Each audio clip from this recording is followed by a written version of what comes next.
논란이 거듭되는 사드 문제 그리고 어제 있었던 박 대통령과 여야 대표 간의 첫 회동을 비롯한 정치권 현안과 관련해서 새누리당 이정현 최고위원의 입장 들어보겠습니다. 이정현 의원님 안녕하십니까? 네, 안녕하십니까? 예, 자 먼저 논란이 거세지고 있는 사드 문제와 관련된 입장부터 여쭙겠습니다.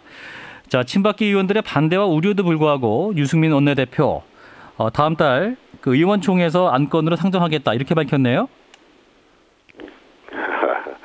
그 문제를 친박계 반대하고 찬성하고 이렇게 표현하지 마십시오. 그건 사실이 아니고 예. 새누리당 안에서 일부 의원은 일부 당직자는 그 의총에서 이 문제를 한번 다룬 게 좋겠다. 또 대다수는 그러지 않겠다. 이런 얘기가 있었었는데요. 예. 어쨌든 이 문제에 대해서 그 새누리당 최고위원 회의에서 또는 최고 중진 회의에서 의총 논의가 바람직하느냐라고 하는 부분에 논의가 있었었고, 예. 그 내용을 다 들으셨기 때문에 원내대표께서 그 점을 좀 존중해 주리라고 봅니다. 그것이 늘 말씀하시는 그런 소통이고 그것이 체계고 또 그것이 질서이기 때문에 그 점을 존중하시리라고 봅니다. 예, 그러면 4월 1일에 의원총회에서 다루지 않는 겁니까? 지금 현재 원내대표께서는 그것을 의제로 삼겠다고 의원들에게 통보를 한 상태입니다. 예. 여러 가지 다른 현안과 함께. 근데 이제 그 전에 최고회의와 최고 중진회의에서는 다수 의원들께서 이 부분을 지금 의총에서 논의하는가 바람직하느냐라고 하는 부분에 대해서 이견을 여러분들께서 말씀을 하셨고 원내대표가 그 부분을 들으셨기 때문에 아직 의총까지는 시간이 남아있고 그 문제를 의제로 올리느냐 안 올리느냐 하는 부분은 원내대표가 그런 최고위원회의나 최고 중진회의에서 논의했던 내용을 존중하리라 그런 말씀입니다. 예, 뭐 최고위원회의에서는 그럼 다시 고민해야 한다 이런 의견이 많은 것 같은데요. 그러면 왜 총회에서 거론되는 것이 적절치 않다 이렇게 보시는 건가요? 이 자체가 알다시피 무기입니다. 예. 말하자면 북한의 핵 그리고 미사일 방어를 위한 무기에 비록 방어적인 것이기는 하지만은 배치를 하는 문제입니다. 그런데 이것을 우리나라에다 배치한다는 큰 틀에서의 그렇게 볼 수 있지만 적게 보면은 미군 부대 안에 이것을 설치하느냐 마느냐입니다. 따라서 우선 제일 먼저 결정돼야 될 사안은 미국이 우리의 주한 미군 내에다 이것을 배치할 것이냐라고 하는 결정이 제일 먼저 돼야 되는데 미국 자체에서 아직 그게 결정된 바가 없습니다. 그게 결정돼야만이 한국에다가 우리가 이걸 좀 설치를 하겠다라고 하는 요청이 있을 것인데 결정이 없었으니 요청도 없습니다. 그러나 요청이 있다고 무조건 해주는 게 아니라 우리 한국과 협의를 해야 된다 그 말입니다. 그런데 결정도 없었고 요청도 없었는데 협의가 있을 리가 없습니다. 그러면 결정과 요청과 협의도 없는데 우리 국회 내에서 더구나 여당 의원총회 내에서 이 문제를 받아들여야 된다 말아야 된다라고 먼저 결정을 하고 먼저 논란을 빚는 것이 순서상 맞지 않다는 점도 하나 있고 더더구나 앞서도 말씀드렸었지만 일단 방어 체제이기는 하지만은 이것도 무기란 말입니다.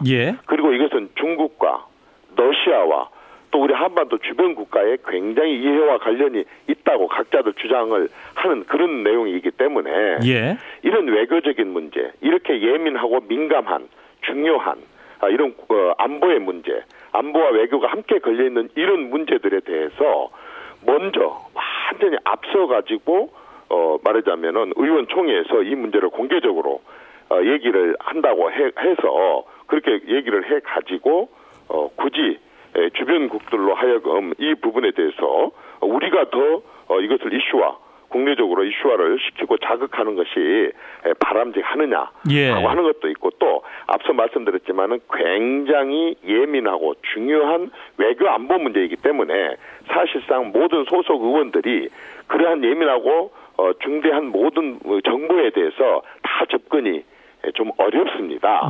그러면 내용도 잘 모르고 해야 된다 말아야 된다라고 하는 그런 논쟁을 하는 것 자체도 썩 바람직해 보이지 않기 때문에 이것은 상당히 절차나 과정, 시간이 좀 필요하고 더더구나 아까처럼 이렇게 예민한 문제이다 보니까 외교적으로 예를 들어 대통령이 됐든 또는 그 어떤 실무자들이 됐든 외교적으로 중국과의 스케줄이 있을 것이고 미국과의 앞으로 스케줄이 있을 겁니다. 이번에 두 나라에 상당히 고위급 인사들 우리나라 방문을 했듯이 그렇죠. 우리가 방문할 수도 있고 앞으로 또 접촉하는 외교적인 스케줄이 있을 수 있다 그 말입니다. 그러면 그런 과정들을 거쳐서 사전에 조율하고 설득하고 알겠습니다. 또 설명하고 이게 필요한데 그것도 없이 의원총회에서 국회의원들이 먼저 이걸 얘기를 하게 된다고 하는 것은 좀 약간 정치적인 논리로 이렇게 알겠습니다. 접근할 문제가 아니다 그 말이죠. 의원님 말씀은 그러니까 이제 미국의 요청이 있으면 그 다음에 해도 늦지 않는다 이런 말씀인데 물론 그것도 있고 그 전에도 말하자면 어떤 결정을 하기 전에도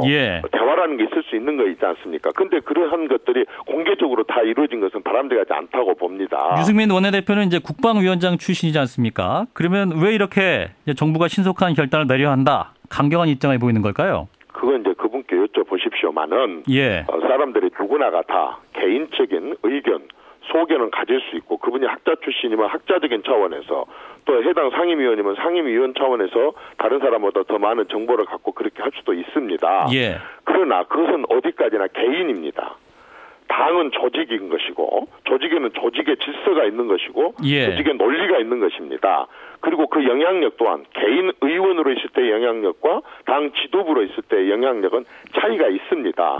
따라서 당 지도부로서의 역할, 발언, 또 말하자면 문제를 다루는 접근 방식 그리고 개인으로 있을 때 개인적인 소신으로 접근하는 것하고는 차이가 있다고 보고 특히 조직에서 새누리당에는 최고위원 회의가 있고 최고중진회의가 있고 이 부분에서의 논의 그걸 존중하는 것 그게 조직의 저는 일원으로서 상당히 중요한 인식이라고 봅니다.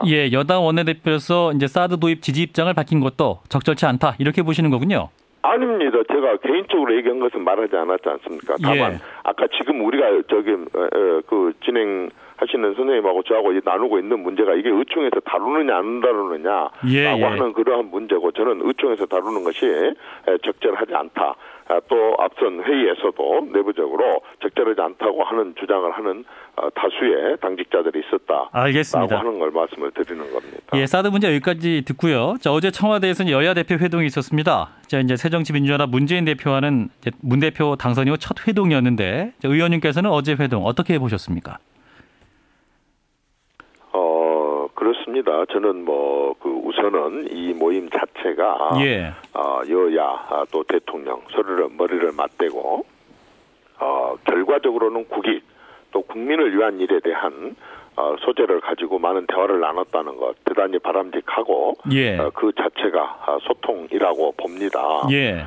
그래서 그 대통령께서는 그 해외 순방 한 것에 대한 충분한 말씀을 하셨고 또 그것을 뒷받침하기 위한 국회 차원에서의 입법 뒷받침 또 예산 뒷받침에 대한 요구를 있었었고 그런 부분에 대해서 상당히 이해를 많이 했으리라고 봅니다. 참석자께서 뿐만 아니라 문재인 대표님께서도 또 야당 입장에서 또 야당이 국민들로부터 들었었던 경제 관련 여러 가지 얘기에 대해서도 대통령께 허심탄회하게 있는 대로 다 말씀을 하셨다고 봅니다.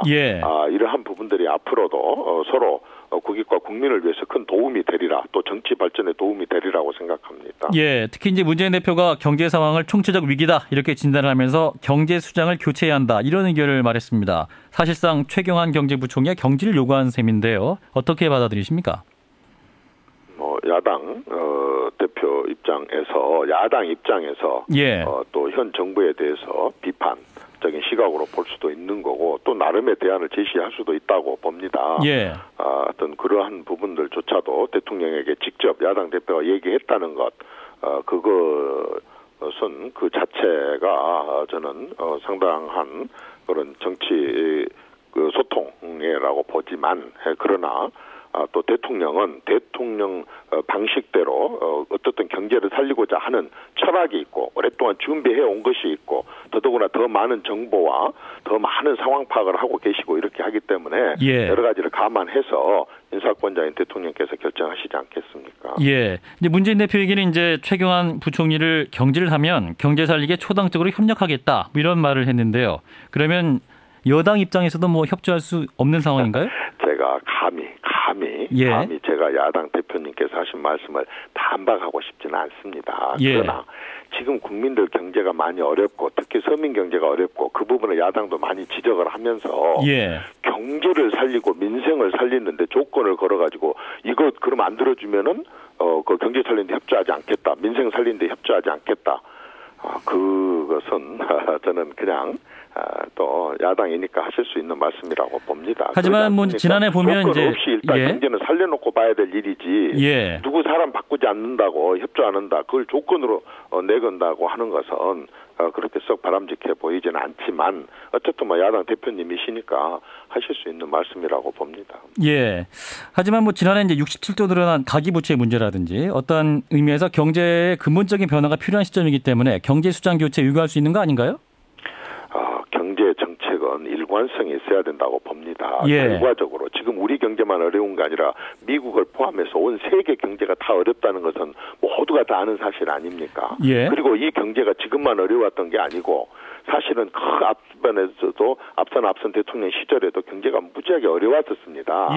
그러한 어려운 경제 속에서 무조건 사람을 교체하고 바꾸고 하는 것이 마치 그게 정답이고 그게 모든 키고 열쇠인 것처럼 이렇게 진단하는 방법도 사람에 따라서 차이가 있겠지만 정당에 따라서 차이가 있겠지만 지금은 우선 굉장히 경제를 살리기 위한 여러 가지 재정 확장부터 시작해서 틀을 잡고 하고 있기 때문에 그런 부분들에 대해서는 조금 특히 국회에서 밀려있는 법, 알겠습니다. 경제 관련, 민생과 관련된 법을 이런저런 이유를 통해서 협조를 안 하는 것은 매우 유감입니다. 경제를 살리는 데 있어서 최소한도 불쏘시개는 함께 같이 이렇게 제공을 해줘야지. 그런 법안을 경제 살리기 법안을 딱 잡고 그걸 가지고 여당에 대해서 알겠습니다. 이렇게 하는 것은 바람직하지 않다고 봅니다. 협조가 해야죠. 의원님 시간이 없어서요. 4.29 재보선 얘기도 좀 여쭤보겠습니다. 특히 이제 광주가 주목을 끌고 있는데요. 전남 순천에 이어서 광주에서도 제2의 이정현의 기적이 나올 것이냐 이렇게 주목을 하고 있습니다. 의원님은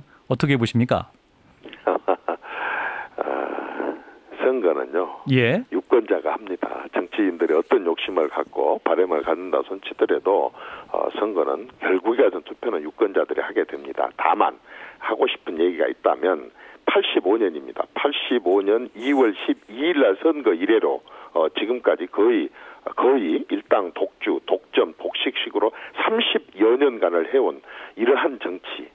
이제 임기 1년인데 그것도 왜 1년 만에 1년 남겨놓고 선거를 치르냐면 그쪽에서 늘 거의 집권을 하다시피 해왔었던 당에서 사실상 연합하고 해가지고 잘못돼서 이게 치러진 거거든요.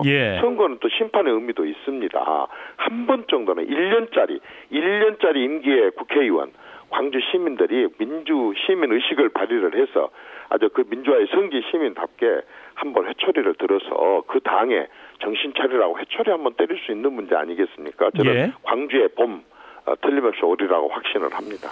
광주에 공천된 새누리당 정승 후보 저희 프로그램에 나와가지고 이제 이정현 의원님께서 조언도 해주셨다 이런 말을 했는데 어떤 조언 해주셨습니까? 겸손입니다. 결국에 가서는 최대한으로 겸손해라 라고 하는 말씀을 드렸고 우리는 완전히 인물론으로 가야 된다. 지금까지 정치꾼들 완전히 정치광들 이런 식으로 해갖고 말하자면은 너무 정치적으로 가게 된다고 한다면 우리는 실패한다. 내가 순천 선거할 때 솔직히 선거 기간 동안에 상대방이 나를 공격한 것에 대해서 일절 주변의 사람들한테 보고하지 마라라고 했다. 그래서 내 정책 갖고 내가 어떻게 광주를 변화시킬 건가 그 얘기만 하라. 그렇게 얘기를 했습니다. 겸손하게 인물론을 강조하셨군요. 여기까지 말씀 듣겠습니다. 고맙습니다.